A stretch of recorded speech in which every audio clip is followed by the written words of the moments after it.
So you asked the question earlier, like when you go to cons. So I've been to E3. I've been to the different cons and things like that. E3 is probably the biggest trade show I've been to as far as like video games.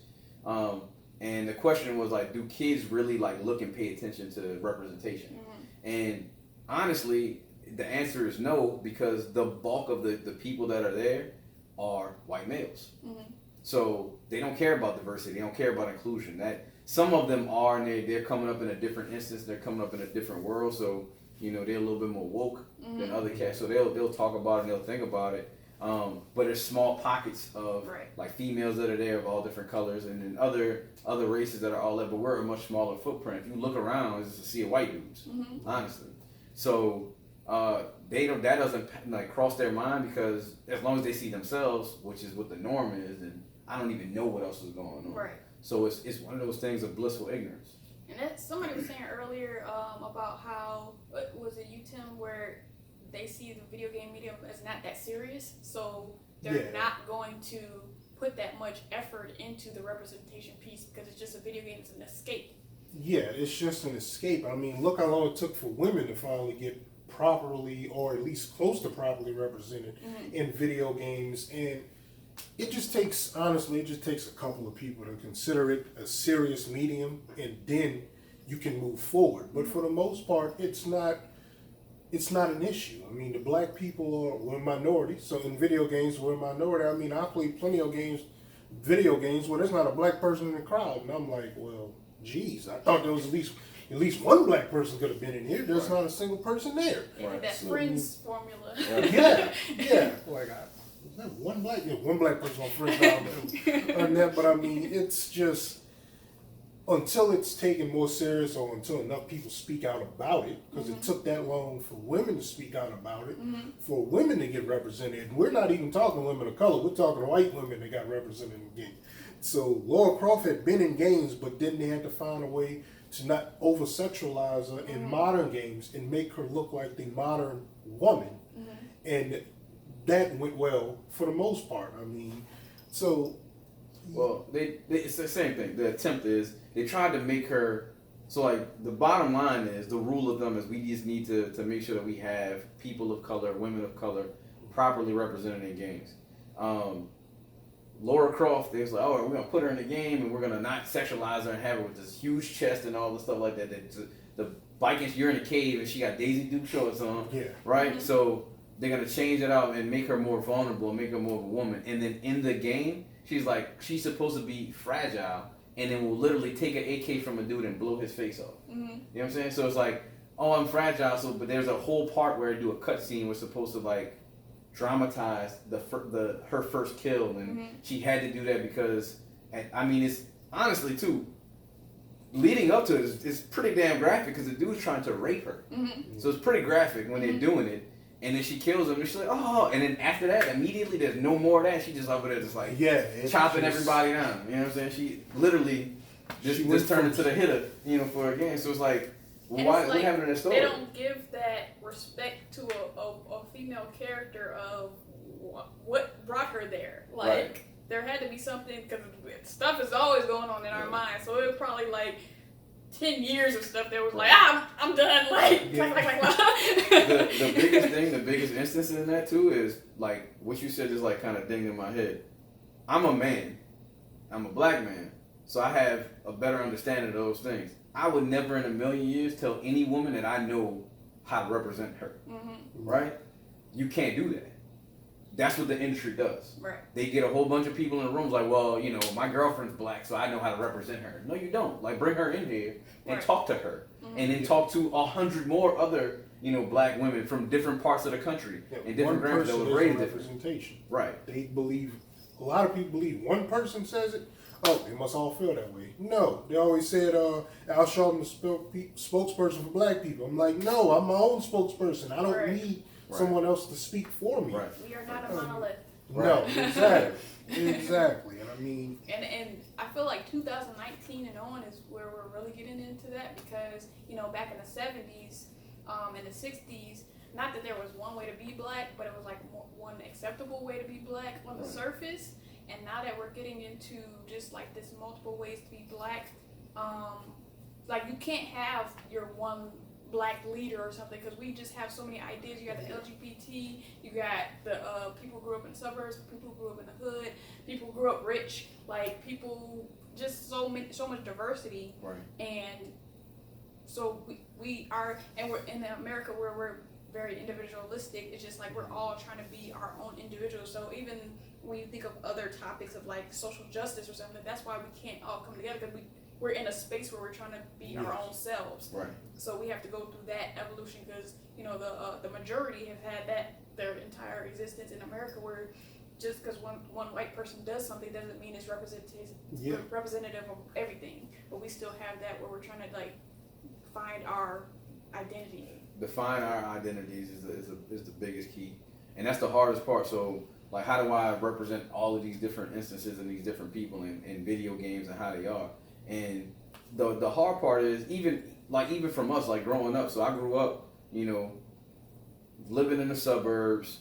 You know, my grandmother didn't live in a terrible neighborhood. You know, it was a decent neighborhood at that. And they would tell the stories all the time. Was the neighborhood was like black families of prestige coming up, and then slowly but surely started to turn over when younger people come through there or whatever. Mm-hmm. So it's not the same thing now. Like I don't go to my grandmother's neighborhood. Tim grandmothers live in the same neighborhood. I don't go there and feel scared for my life. Like I know all of these kids. Like we grew up together. Right. They may do some unworthy type things, but they're still people to me. Right. You know, still people. I still dap up, hug, tell them I love them because I do. Right. But in that growing up, before we got to that point, I would have hell because I would go to a predominantly white Catholic school, and everybody that would call me the N-word all day and mess with me because I was one of the few black people in that school, and I was one of 2 black boys in my grade level. Right? And they put us in separate classes, like at 2 7th grade, 8th grades we went through from middle school. So from 5th grade to 8th grade, me and Daron were in 2 separate classes on purpose. That was by design, right? So I would have to fight there and then get off the bus and go home, right? And like, oh, you white boy, you think that you better than us because you go to Catholic school and you speak proper and then you think you could play ball and all that. Then I got to fight there. Right. So in the beginning, like I had a hard time finding my identity because like I'm light skinned but I'm black. So how that work? And honestly, by the time I got to go to high school, this is like 100% personal level. But by the time I got to go to high school, it was like, yo, I want to go to Brother Martin, I want to go to Shaw, I want to go to Holy Cross. That's all the dudes that I became cool with, friends with us going there. My homie Daron going to Rummel, and they had black people going to those different schools. My mom's like, nah, I gave you a choice. You pick wrong. You're going to St. Louis, right? So it was the best thing that happened to me though, because at that time I didn't even understand that my mom was trying to save my identity. She was trying to help me understand what my identity was as a black man. There's no greater like institution in the state of Louisiana, in the country of the United States of America, or in the world on this planet Earth that's better for young black men to find their identity than St. Augustine High School. That taught me how to be a man, but it taught me how to be a black man in America better than any other institution. So that instance and going to places like that where you have those things that are historical and they're prestigious, that needs to be places where you go and research. How do you keep this tradition going for this year? Catherine Drexel, St. Mary's, Xavier University, Dillard University, FAMU, all of the different HBCUs. I need to look at this culture. Beyonce had never been to HBCU in her life, and then did the Beychella thing because she was like, I knew what it was. I knew the lore. Yeah. Right. I knew. Because she grew up in Houston. Right, and I've seen it, and it's majestic. Yeah. And it's powerful, and I see all those different things. Like, I get goosebumps thinking about how all of these young kids and how much more creative they are when you give them the freedom to do so. But just like in these games, they stagnate us.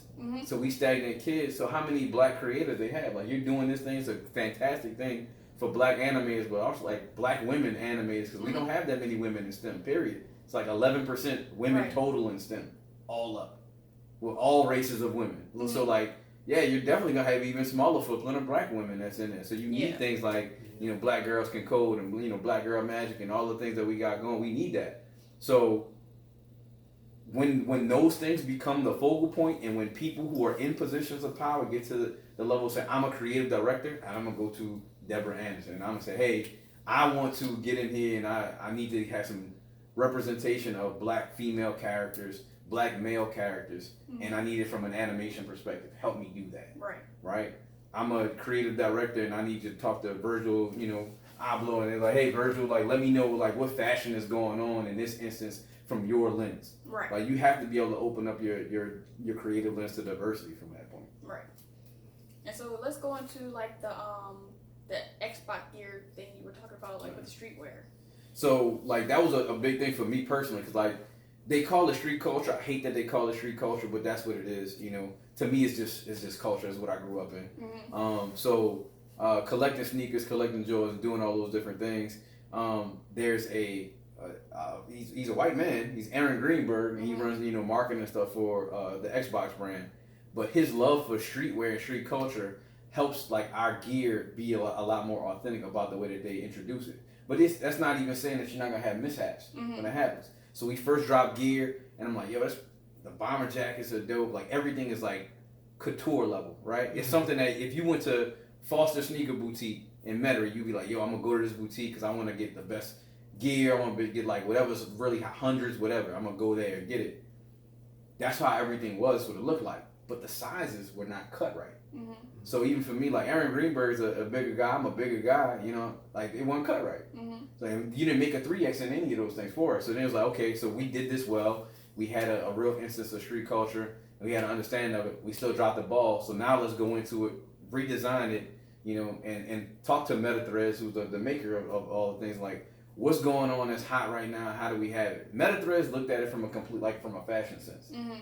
Fashion sense was like everything tight fitting right now, so that's why we ran that. We didn't think like, oh, let's think about all of the sizes and groups. Yeah, like even be comfortable and everything. Yeah, everybody who's into those into streetwear right now, I know you buying things like kind of tight fitting, and then they jump back to baggy stuff again. So then this instance, like this shirt is a lot baggier, it's cut different. Mm-hmm. It's a large instead of like an extra large. So they ran them a little bit bigger purposely. The things that they did, they tried to make sure that we were inclusive. We had sizes up to 5X. We wanted everybody to feel comfortable in that, and it wasn't like, at that point, it wasn't just a black thing, it was an everybody thing. Mm-hmm. It's a black thing to me because it's our culture. Street culture is black culture. Mm-hmm. And then things that we run, the instances that we do with like Nike and what we do with Jordan brand, it's coming from a place of the heart because, Aaron Greenberg and me come from two different worlds. Mm-hmm. But I can sit there and talk to Aaron Greenberg all day long about Jordans. And he got the same love and the same passion for Jordans I do. Mm-hmm. And the level of commitment to the brand as Microsoft that I do. Mm-hmm. So that's where those two mediums intersect, and that's where you can start to have like this beautiful like symphony of two people coming from two different worlds and different places. But I'm giving my perspective, and that's when it's real. And that's a good part of like what we do at Microsoft. But like I said, same thing still work. Like we have a whole group, it's Blacks at Microsoft group. We wouldn't need that group, if we were representing everybody properly, still in that sense. So you have to make sure that even the people that are doing that have the courage to check them. Right. Like you're in a group. If you're in that position, you have the responsibility. Like, nah, I'm gonna raise my hand here today. This is not culturally accurate. This is not representative of us. And at this point, I'm offended by it. So we need to rework this and rethink this. Mm-hmm. And it's okay to fail. Right. It's okay to fail. Just don't fail and then fail on the main stage. Yeah. Fail behind closed doors with products at least, right? Mm-hmm. But you fail behind closed doors, you fail fast, you regroup, and then you make sure that you have it ready to put out like that product to everybody else. So, like I said, same thing with games and with our characters, with black women that's being represented in the games. Don't put like big baggy clothes on them, or she got to have the door knocker earrings on, or whatever. Yeah. Like all of those things are still things that's in those games because it's like, that's what I see on IG, or that's what I see you wherever, because they're gonna go and target. I wouldn't be surprised if you start seeing like characters that look like Lizzo or Meg Thee Stallion because they blowing up. Hot girl summer. You know what I'm saying? So that's blowing up. So, but that's the dope part about like who we are as people. Like we're so diverse, even in our group. Like we have subsectors. Yeah. So where you could have a Lizzo and she do hot girl summer in her own way, and Meg Thee Stallion do hot girl summer in her own way. Mm-hmm. So. It's just about being confident and not body shaming people or anything, when you get into that instance. Yeah. So after like decades of playing games, did you ever see yourself in a character, and how long did it take, if ever? I finally saw myself in a character, but he did not represent me physically, maybe mentally, but not physically at all. It's crazy because I think of that Marvel Spider-Man game. Mm-hmm. Everything he wanted to do what was right for by his family, by his friends. He cared for his grandmother so deeply. He wanted to do everything for, his Aunt May so deeply. And he wanted to do everything right for him that he sacrificed and basically gave up his life and everything he could do to help and take care of another person.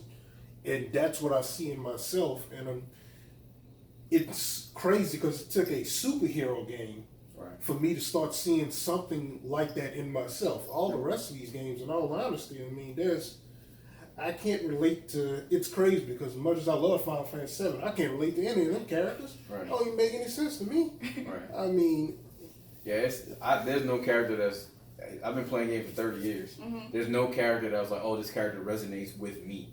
There's black characters that are in games. I'm like, I feel their pain and I understand what they're going through, and what's happening. But there's not.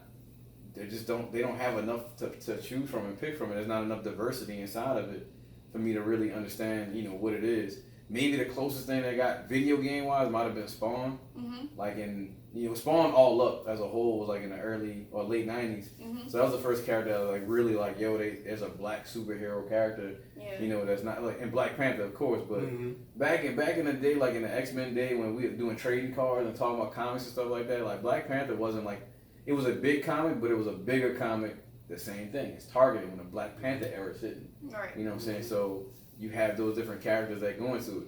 Even more, like me and Tim talked about like the breakdown of two white characters that are huge characters, Magneto and Professor X, and they're based off of Malcolm X and Martin Luther King, right? And they just flipped them. But you took two of these historical figures, and that's what draws some of the inspiration from these characters. And then people will get mad if you be like, why that character's black? It's based on a black person. In this instance. So honestly, the first time that it wasn't necessarily in a video game, but it was in Black Panther was the thing for me.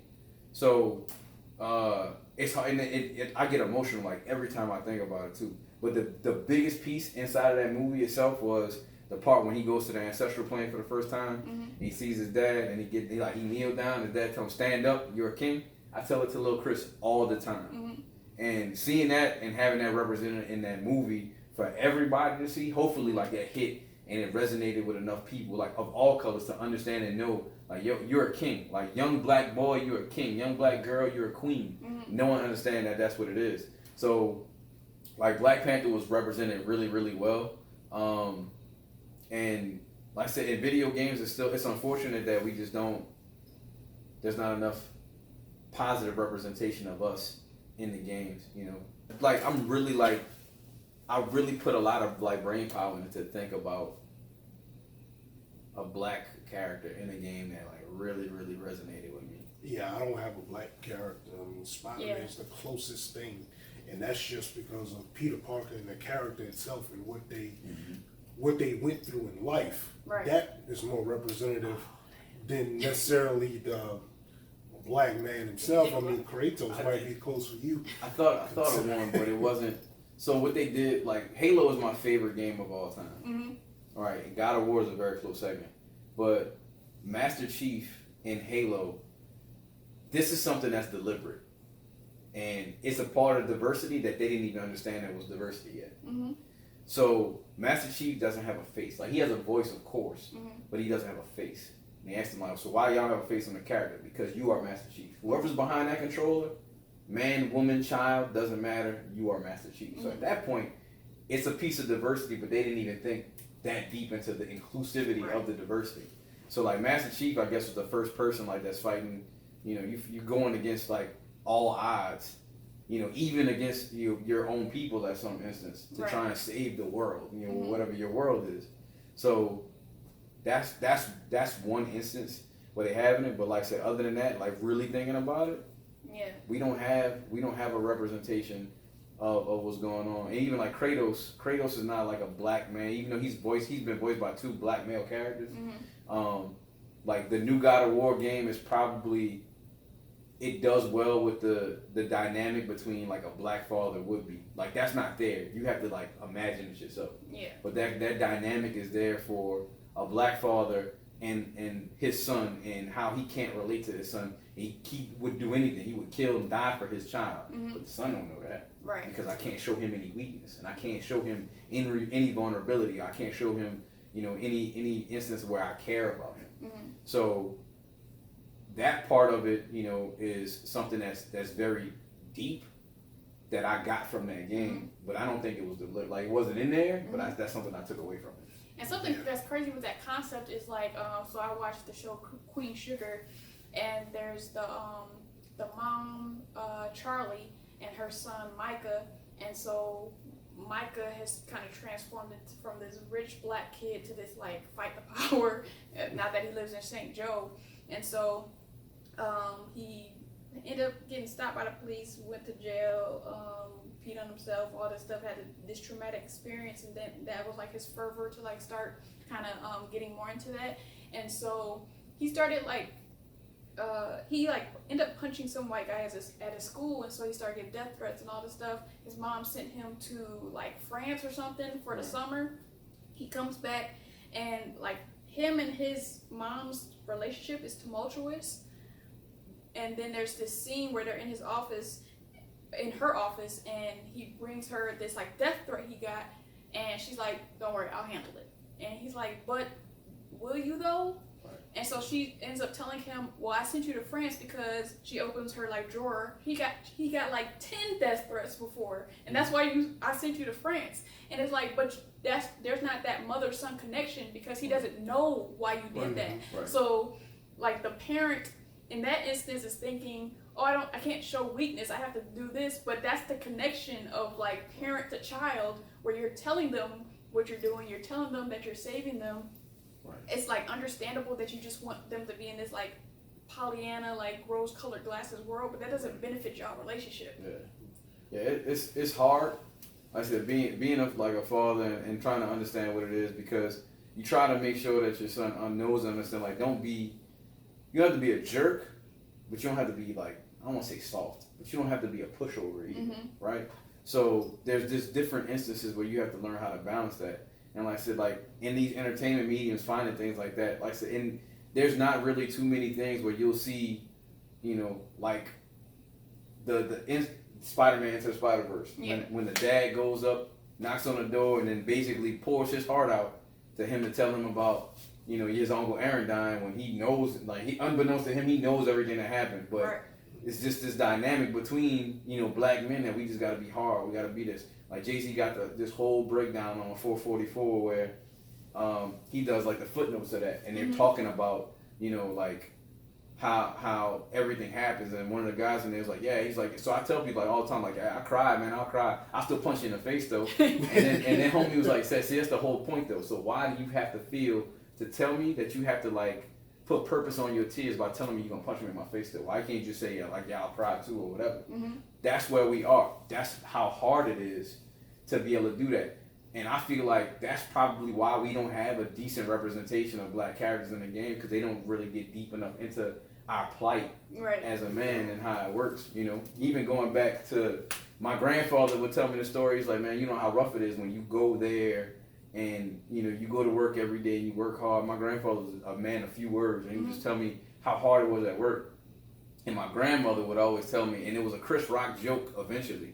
Like, I would always try and do something, and he'd get the big piece of chicken that day or whatever, right? He's like, why? Like, what's the instance? She's like, because your grandfather would get verbally abused, and they would just do anything, to just denounce him all throughout the day, everywhere he went.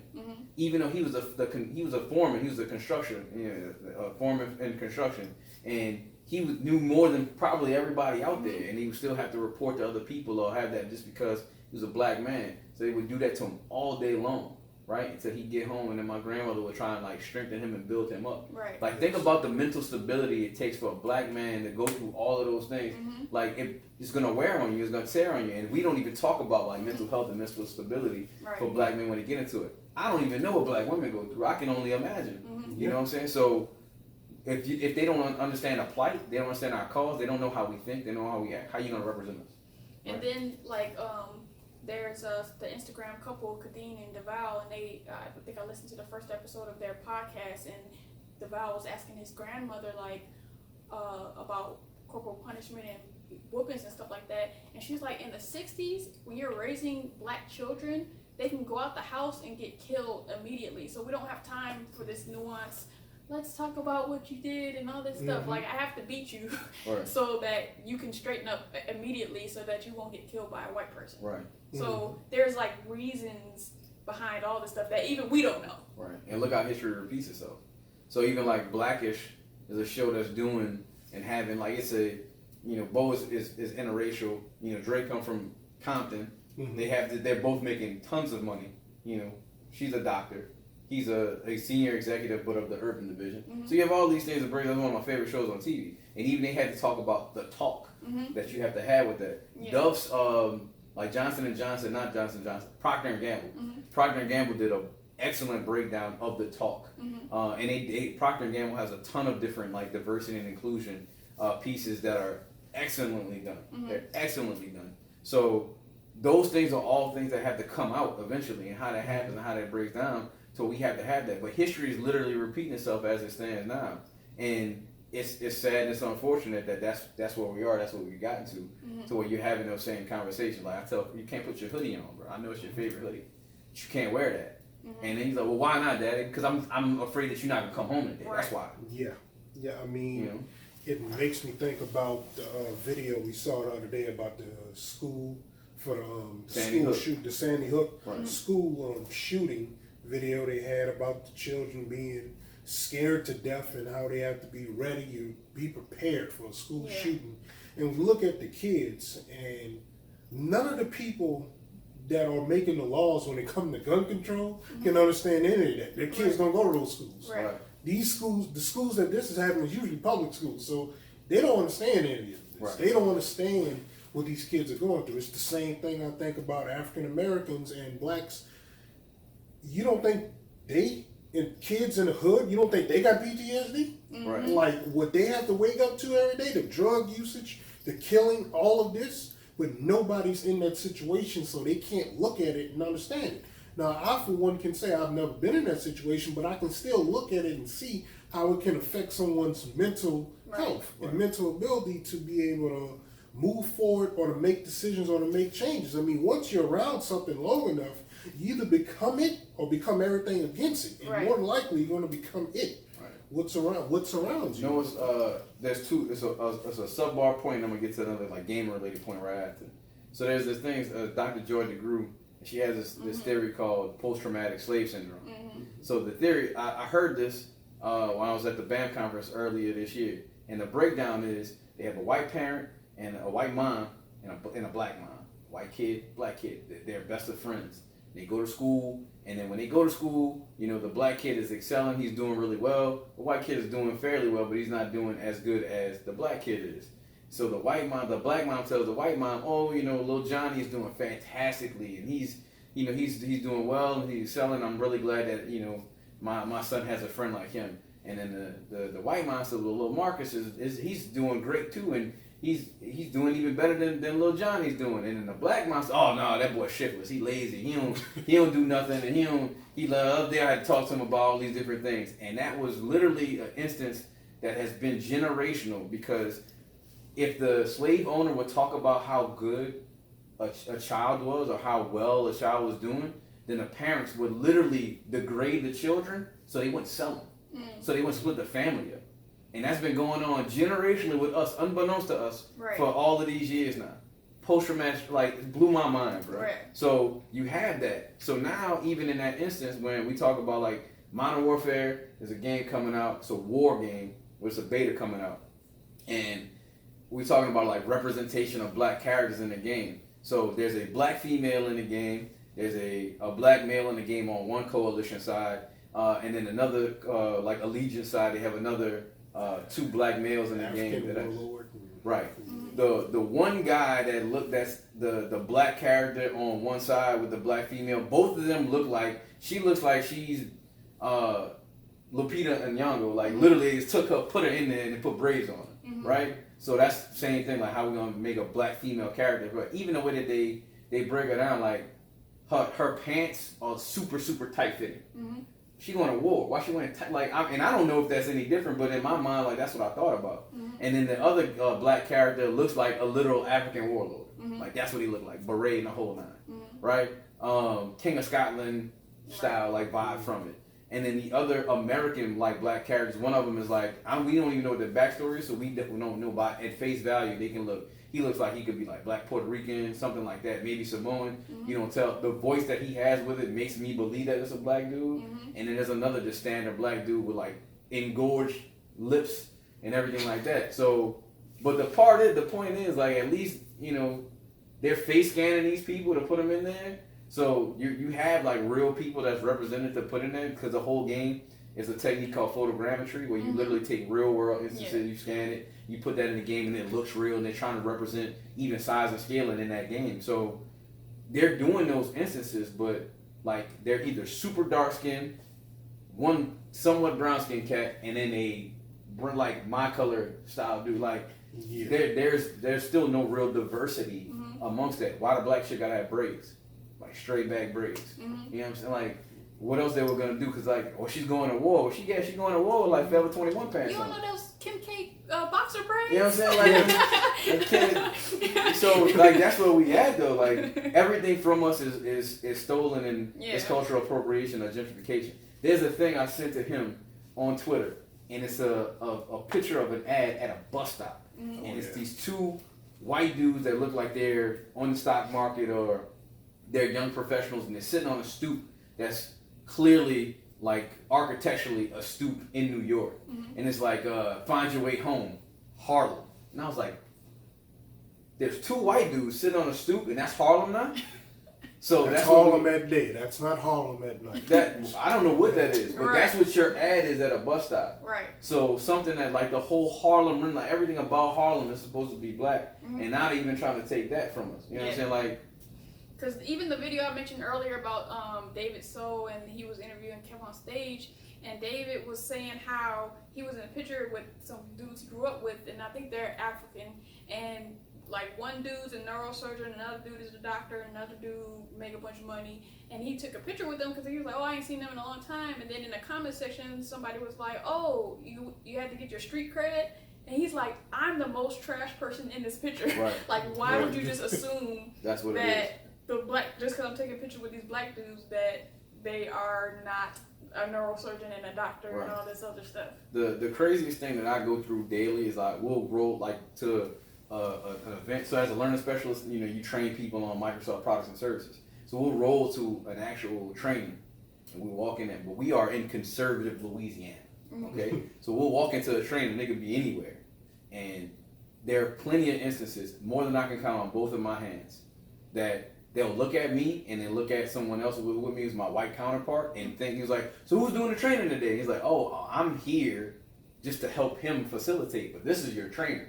And they just all like, oh, okay. And then they disconnected from there. Because at face value, they see me, and it's like, oh, this dude don't know nothing. This black dude can't tell me anything. Right. And at the end of it, they want to be best of friends. It's like, oh, well, you're super intelligent, well-spoken. So I don't know if anybody else tells black people that we're well-spoken when we go to speak more than anyone else. When you first see somebody and then they start talking to another person outside of our race, and at the end of the conversation, you're incredibly well-spoken. What does that mean? For a black man? I mean, am I supposed for a black man? Or what else am I supposed to be? But how am I supposed to sound, So. Apparently, everybody seems to think that we sound like these rappers. Everybody thinks and some of the rappers don't even sound like rappers. Right. No, not at all. DMX. 2 Chainz got a dang on masters or T.I.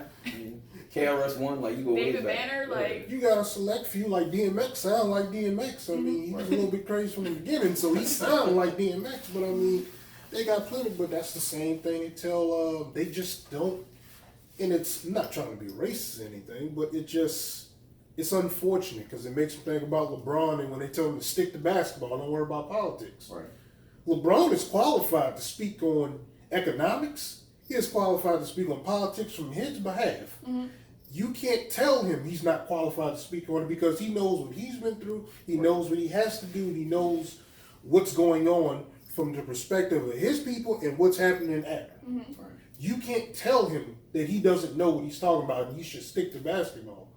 Just like you can't, they will get a random black country music man on and put him on the news and be like, yeah, well, this guy knows politics. Just because he agrees with you, he knows politics. Right.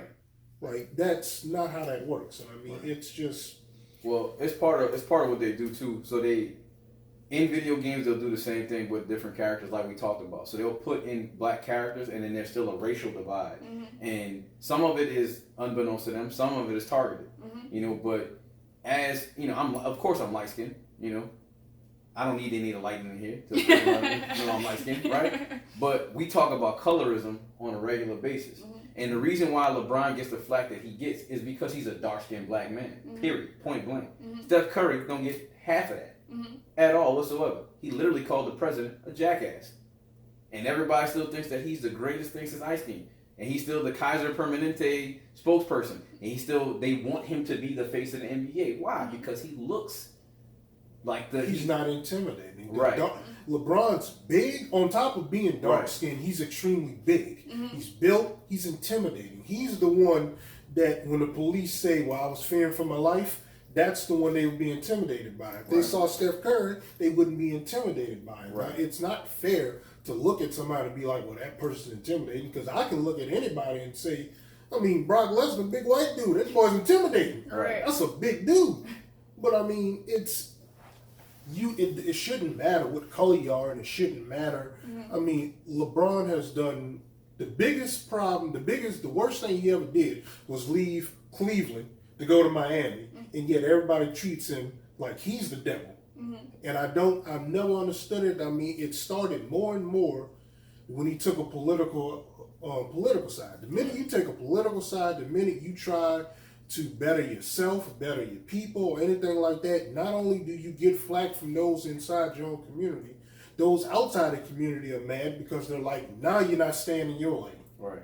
Everybody wants you to stay in one lane and never deviate. The minute you deviate, you can piss off both sides at once, and that's when you have everybody that hates you for no God-given reason. They can't even explain why they hate you. Right. And then, like, in college, because junior and senior year, I decided, like, okay, the BACC, Black Awareness Coordinating Committee, we always had these events, and the white people didn't come, so I was like, I want to know what they think. So from junior and senior year, I did all my stuff about race. So I was in my visual anthropology class, and we had to pick an image and then, like, write about it. And I actually picked an image where LeBron was in a picture with Giselle, and it looked like he was the it looked like King Kong. Yeah, King Kong, and then the one white woman he's saving, and I discussed that. And I remember one dude was like, maybe they call black people monkeys in a positive way. I'm like, first of all, I applaud you for not slapping him immediately. Luckily, I had the professor to kind of come to my aid, but then I felt like that was the first time in my life where I was able to handle. I don't know how well I handled it, but I didn't just sit there and take it. I like responded to him, but it's just like, what? It's the same. It's like we have far too many times where you have to always your wit has to be sharpened every day whenever you're in them instances. So even like Dave Chappelle in that new comedy special he has, he's talking about using like a gender-phobic word the whole entire time, and they come and sit him in there. It's like, well, you can't really use this word on TV. He's like, well, I say the N-word all throughout there. And then the lady tells, well, Dave, well, it's not because you're not this gender-phobic slur. And he's like, well, I'm not the N-word either. Right. So you literally, like, that's the level that we have. So you allow me to say the N-word because I'm black, and they can play that. They will do that. They will beep out every other curse word, but play the N-word, do anything, even on regular television, because that's just what's accepted. And that's part of like how those norms work. So the last point that I want to make, you had brought up Into the Spider-Verse, and even earlier than that, you brought up like nuance and character. And I do plan on doing a Into the Spider-Verse review, but that was something I was excited about, especially the opening scene where he's like singing with the headphones on, not knowing all the words. I'm like, that's what we want. I feel like all the black people in the audience was just like, that's me, because it was just like so much like nuance and like just little things of that character where it's like, that's black. It's incredibly well done, with him for sure. So like waiting for video games to get to that place where the closest we've come is Grand Theft Auto 5, and it's unfortunate because it's a stereotype as being stereotypical, is very ignorant, but to me it's hilarious in a sense because I mean the guy's mad because his friend Franklin gets the promotion at the car wash, and he is just so hurt. You can just see like his soul was crushed that he didn't get that employee of the month for the car wash, and I'm like, his soul is crushed, but it's authentic because you could feel it. You knew that there was somebody in this world that's hurt because they didn't get employee of the month at a car wash. I just know somebody's hurt. But see, it's the double-edged sword. So the reason why it's so authentic is because there's so many times and instances where you have somebody that's working at the car wash, he's making an honest living, but he might be trapping on the side or whatever, just because he feels like everybody's gonna give me more respect because I'm trapping and working at the car wash. Yeah. My dad used to always say, if you be a garbage man, that's fine. Be the best damn garbage man you've ever been in your life. So you have to just get to a point where you're comfortable and you have to be humble and don't allow your pride to get to that. So there's nuance in those things, and that's why he really probably wanted to be, and that's the way that you could take it. All that stuff is left up to interpretation. But those things are far easier for them to nuance because that's subject matter. Like they can go and Google search or Bing search anything. I prefer Bing search, but that's but you get reward points Bing search. So if you go in and doing that, though, like you can go and search those things. Right. And I don't have to pay somebody to come in and represent them. I can do that. Now, Grand Theft Auto is a completely different instance. Who knows what the Hauser brothers is doing on their projects and how they work? Like these are all things that are still of something, but based on the fine art of the game and the character breakdown and evolution that's inside of that game, you can tell that they put a lot of time, effort, and thought into it. Grand Theft Auto games are 6 or 7 years in the making, 8 years in the making. Now, like they take a long time to get to those points, you know, and they put a lot of effort and emphasis into it. When we'll get to a point where somebody will be able to, like, it's sad because we just got to a point where we're nuancing characters in film. Right. And video game is bigger than both of those industries, but we're still moving on the same arc. So it took us all this time to get to that point, and now we're on the arc. We're getting close to it, but it's still basic and bland representation based on something I could just go and get from like Yeti images. And we made 10 steps forward, but we still 5 steps back. Right. We're trying so hard to catch up, and it's going to continue to be that way as long as the minority is never looked at or never spoke up. Yeah. They don't. The minute we speak up, we can get more representation, but it's still going to be hard because the easiest way to represent black people in video game and animation is probably by using sports, because that's what most of the black people are. Right. Most of the famous and most successful black people, you know, had one black president. I mean, it makes me think of Rollo from the Cleveland Show. He was like, Jackson wasn't a brother? Rutherford had to be a brother. No. I mean, so we had, I mean, the best representation of black people in games, unfortunately, NBA 2K, Madden, and stuff like that, and that's still a bad representation because they got a lot of bad black basketball players, but they make you feel like you're better than that. But I mean, we have so far to go, and I mean, maybe not in my lifetime, maybe not in your lifetime, maybe in baby Carly's lifetime, she will see a better representation. But as of now, we're just trying to take every little bit we have and keep moving forward. And that's not to say we don't appreciate what we have, because Lord knows I'm happy to live now than back in plantation. You know, I would never want to live through that. So God put me here at the right time. So I mean, but still, just because you don't experience it, you don't understand racism, it never happened to you, doesn't mean it doesn't happen to other people. That there's not systematic racism that still exists within a system. Most of the laws that were put in place had racist intent. So they make modifications, they make adjustments to it. And until everybody recognizes or is willing to accept that, or at least talk about it, quit telling us how, oh, it's so much better now. Well, thank you. But I still see my brothers and sisters dying in the hood, dying on the side of the street. I want it to be even better. And now there's people in polo shirts and khakis that's dying at the hand of police. Right. Yeah. And so, it's getting rough. But I would like to thank Chris and Tim for coming to help me be outspoken in this industry.